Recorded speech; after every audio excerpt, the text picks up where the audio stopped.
السلام علیکم دوستو، آج میں آپ کو نماز میں ایسی 7 بڑی غلطیاں بتاؤں گا کہ جن غلطیوں میں ہر مسلمان مبتلا ہے، جس کی وجہ سے ہماری نماز خراب ہو رہی ہے، ہماری نماز قبول نہیں ہو رہی ہے۔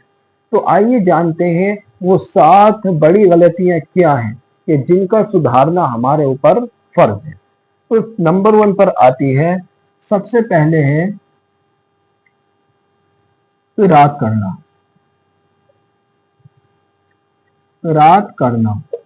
اس میں ہر مسلمان غلطی کرتا ہے، کیونکہ قرآن کریم کی تلاوت کرنا مسلمان پر فرض ہے کہ وہ نماز میں قرآن کریم کی تلاوت پڑھے۔ اگر وہ قرآن کریم کی تلاوت نہیں کرے گا تو اس کی نماز نہیں ہوگی۔ اور اس میں اکثر مسلمان غلطی یہ کرتے ہیں کہ وہ قرآن کو صحیح سے نہیں پڑھتے، وہ حروف کی ادائیگی کو ادا نہیں کرتے، گننا اخفا وغیرہ نہیں کرتے، یعنی قواعد کے ساتھ تجوید کے ساتھ وہ قرآن کریم کو نہیں پڑھ پاتے، جس کی وجہ سے ان کی نماز خراب ہو جاتی ہے۔ وہ لفظوں میں غلطی کر دیتے ہیں، ان سے لفظ صحیح سے ادا نہیں ہو پاتے ہیں، سین کی جگہ وہ شین پڑھ دیتے ہیں، طا کی جگہ وہ تا پڑھ دیتے ہیں، ہا کی جگہ وہ ہا پڑھ دیتے ہیں۔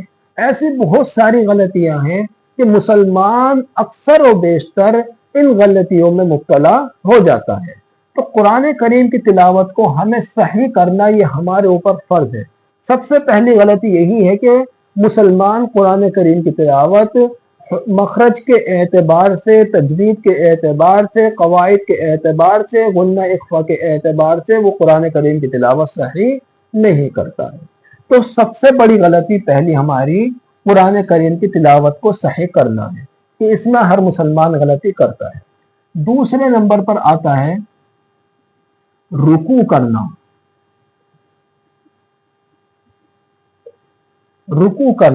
اس میں بہت سارے مسلمان غلطی کر دیتے ہیں، وہ رکوع کو صحیح نہیں کرتے ہیں، جبکہ رکوع ہمارے اوپر فرض ہے۔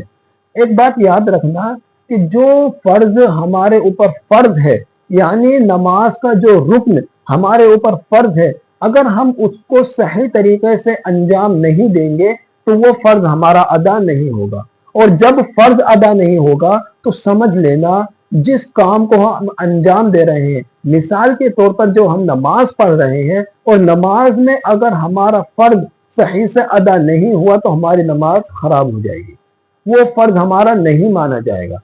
جب فرض نہیں مانا جائے گا تو ہماری نماز خراب ہو جائے گی۔ تو رکوع میں جو مسلمان غلطی کرتے ہیں وہ یہ کرتے ہیں کہ وہ رکوع کو صحیح سے ادا نہیں کر پاتے، وہ اپنی کمر کو سیدھا نہیں کر پاتے۔ علماء نے لکھا ہے کہ اپنے سر کو، اپنی کمر کو، اپنی سرین کو، تینوں چیزوں کو لیول میں رکھنا ہے، برابر رکھنا ہے۔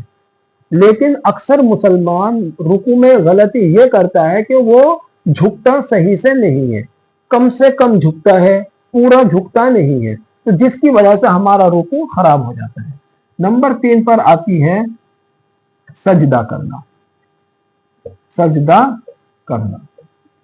اس میں تو اکثر و بیشتر مسلمان غلطی ہی کرتا ہے، یہ بہت امپورٹنٹ ہے، اس کو صحیح سے دیکھنا۔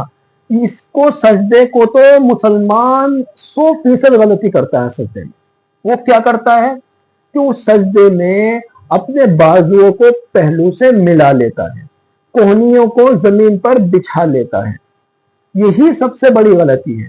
جبکہ اللہ کے نبی نے فرمایا ہے کہ آدمی کو کھل کر سجدہ کرنا چاہیے، اپنے پہلوؤں کو بازو سے الگ رکھنا چاہیے، اپنی کوہنیوں کو زمین سے اٹھا ہوا رکھنا چاہیے، بچھانا نہیں چاہیے، اپنی رانگوں کو پیٹ سے الگ رکھنا چاہیے۔